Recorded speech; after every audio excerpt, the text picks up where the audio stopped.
Hey you guys, this is As an Atheist with the Airsoft Society, As an Atheist on YouTube, and let's get started with this ICS review. Eye protection is definitely important, and right now it's pretty goddamn chilly, so good excuse to use my sunglasses. This is the ICS 552. This is the Sig Arms fully licensed, fully trademarked model with a full metal receiver. The gun, as I mentioned, is licensed by Swiss Arms, also Cyber Gun, depending how you want to look at it. Same thing. And it features full trademark,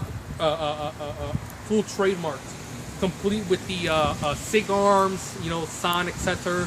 Made in Switzerland, caliber 223.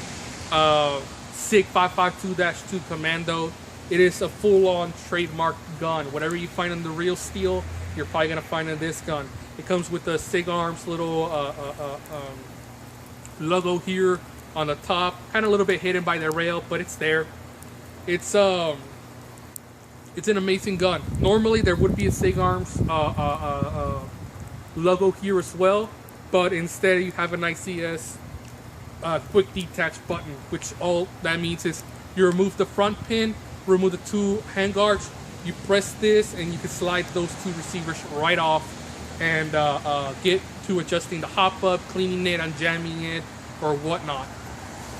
It also gives a little bit of view to the gearbox, so you can maybe do some little bit of troubleshooting from the outside. This gun is full metal. It is a high quality metal gun. This is not your typical pop metal, Asian made, Chinese made AAG. This is made with a stamped steel receiver, top receiver. This is steel, and a aluminum alloy cast lower receiver. The rest of the gun is also aluminum alloy. It's not cheap pop metal. The difference between pop metal and aluminum alloy has to do with the content of aluminum. Pop metal tends to be a very low percentage of aluminum, while aluminum alloy tends to have a very higher amount of aluminum. Things like, for example, nickel, cobalt, just junk metals can be placed into that pop metal and made into. That's why I call it pop metal, because you literally just take metals, stick them into the pot, smelt them, cast them, and then you're done. So the quality of metals, due to the price of the metals, can be very low quality to decent quality. But the best thing to do is to get aluminum casting. It's just better, higher quality, and aluminum tends to be a little bit better for that function. The gearbox is full metal with 6mm solid steel bushings. This is a very large difference between, say, for example, a JG, a TM, or a G&G Top Tech 552. For example, the G&G uses brass bushings. The Tokyo Marui uses nylon bushings. The JG uses nylon bushings. This is using a steel solid bushings, very high quality. The internals are very, very good. It's what you would expect to find in this type of price point of a gun. You're talking full metal gears. Full metal gearbox, full metal steel gears. You have steel bushings, a polymer piston head with, of course, a reinforced glass tooth. You have a ported piston head, a very good seal on the compression. It's very high quality. Everything here works really well. A little bit more about the internals. It does house the Turbo 3000 motor. This is probably one of the best stock motors you can get out there. It's very high torque. It's got good speed. Gives good trigger response. Out of the box, it's a very high quality gun, and the price tag, of course, does reflect that. This gun retails anywhere from about $220 all the way up to $320. Sometimes a little bit more, because some models are getting a little harder to find.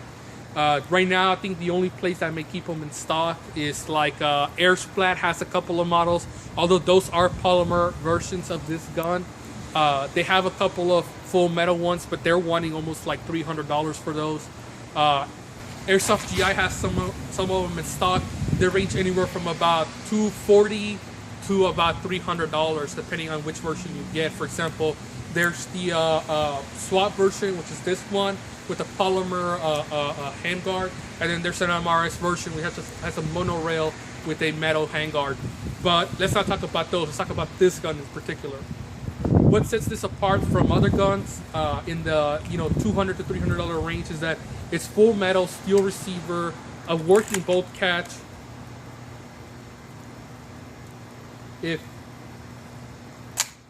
Sorry, it's very, very cold, and I have my gloves on, so. A working bolt catch. I put a little bit of servo padding on the inside here to help cushion the blow. I used a very hard servo pad, so it will still give a nice clack whenever you let go of this. If you can press it whenever it's not super cold outside and your hands are kind of numb.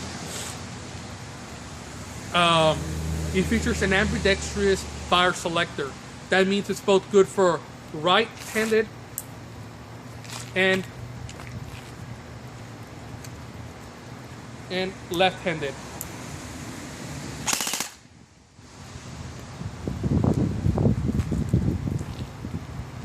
It also features a movable, adjustable trigger guard for whenever you're out in the cold. This gun was designed to be an Arctic warfare gun, so you could just move that over to the side depending on which side you are. If you're right-handed or left-handed, you can easily get access to your trigger even if you're wearing very, very thick gloves.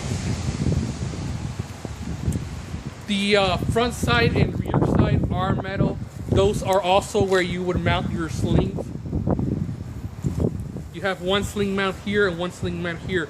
There is a third sling mount option, which is in your stock.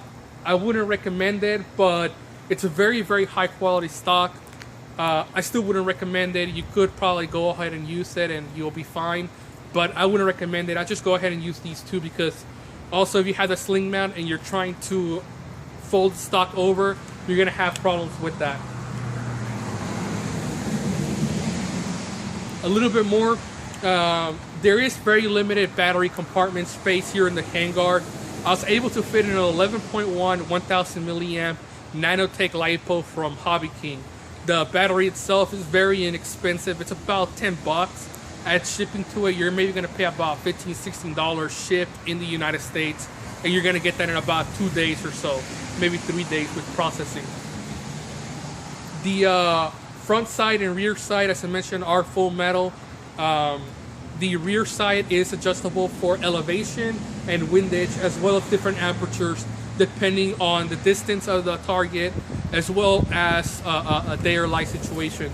The front side is adjustable for windage and adjustable for apertures for day or night situations. The gun is a very good gun for CQB as well as field use. This gun out of the box is intended for field use due to the very, very powerful spring.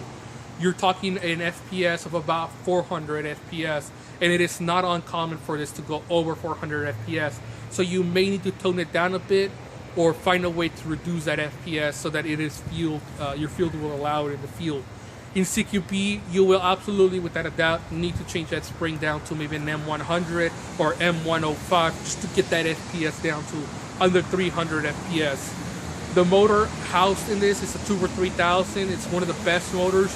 What that means is if you downgrade the spring down to say 100 or M105 to keep it below 2350, your rate of fire will increase dramatically. You're going to be easily talking close to 30 RPS segment. This is on the stock 120 spring. Pretty damn good rate of fire if you ask me, especially for a gun that's out of the box stock and running a LiPo battery.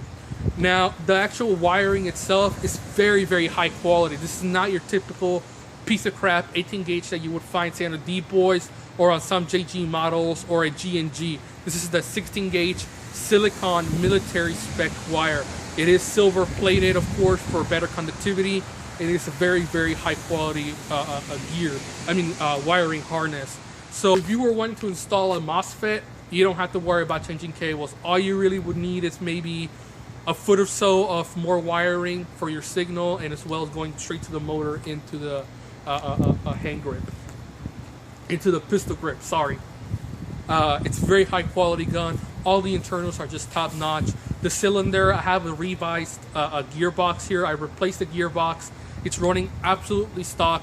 No AOE corrections. No shim job was required. Nothing. Out of the box, this thing is ready to go.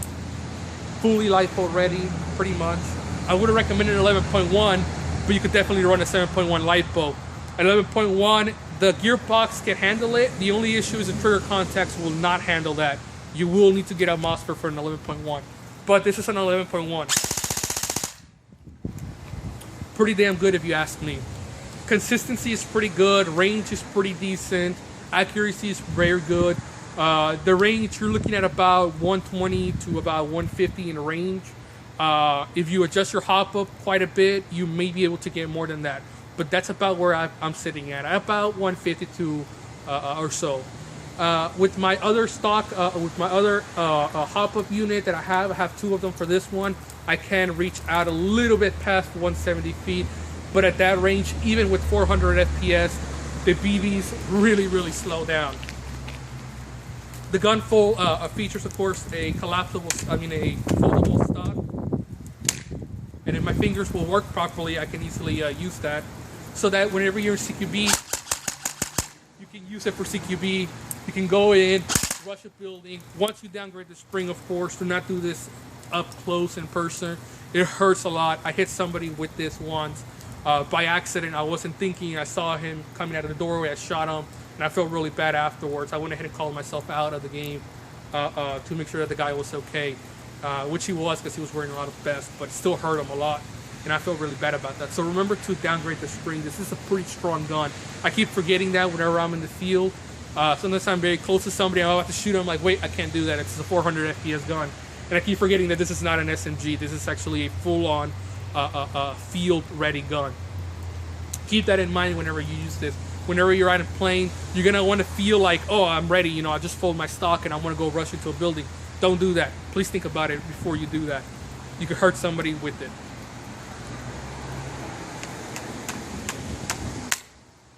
Sometimes it works. I'll just pop it and then it'll come right back out. It's a pretty cool feature. The gun itself is easily the best, if not, at the very minimum, one of the best 5.52s out in the market.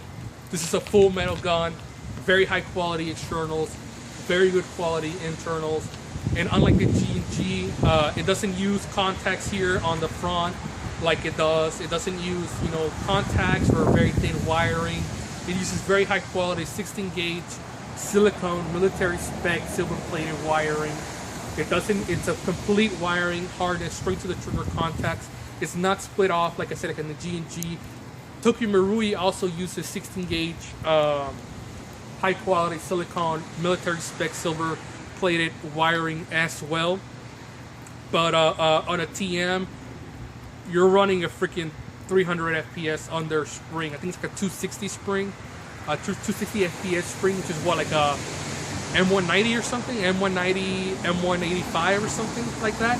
So of course you don't really need to have 16 gauge wiring on that sucker. You could probably stick an 8.4 light mini battery in there and still perform admirably with that gun, just because of the very low stress gearbox.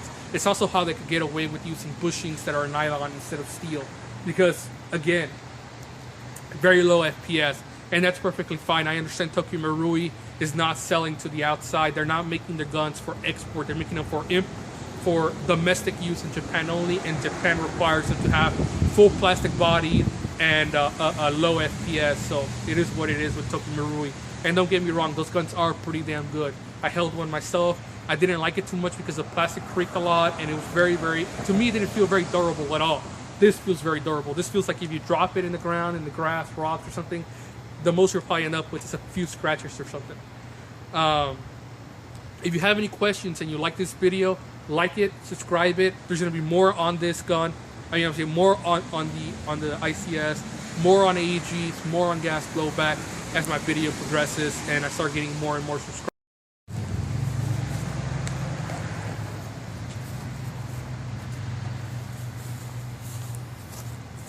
Before I go, I forgot to mention about accessories. This gun does not come with the top rail out of the box. You have to purchase this separately. Cheek rest is also separate on this particular model. If you get the MRS model with the full metal handguard monorail, you get the cheek rest included because this is meant to be used with an optics, which is what I have on my gun. Right now I don't have it installed, but I have it in the house and I have it ready. So whenever I put my cheek down, it's perfectly lined up with my sight, with my optics. Other options for accessories are, of course, something more critical, your magazines. The magazines, as you can see, can lock with each other so that you can easily run with 2 magazines at once on your gun or 3 of them at once and be able to work just fine. The magazines are mid caps or high caps. On the mid caps, you have 2 options with ICS. A 30 round mid cap, which is a shorter one, a longer 50 round one, which are these ones right here, and then you have high caps, which are about 4 to 470. These are high caps, these are mid caps. You already know the difference. The good thing I wanted to point out is whenever you're using the high caps and you have a lot of them, fill them up, and then once you're done filling them up, go ahead and join them all together and wind them with one hand like this. This makes it so much easier to wind 6 mags at a time or 7 mags at a time or however many mags you may have. It's really, really easy to do that. And it's not that big of an issue as you normally would have, say, with M4 mags. You have to go take maybe 2 of them at once, try to wind them, and it's a lot of hassle. With this one, join them all together, flip them upside down, wind them all at the same time.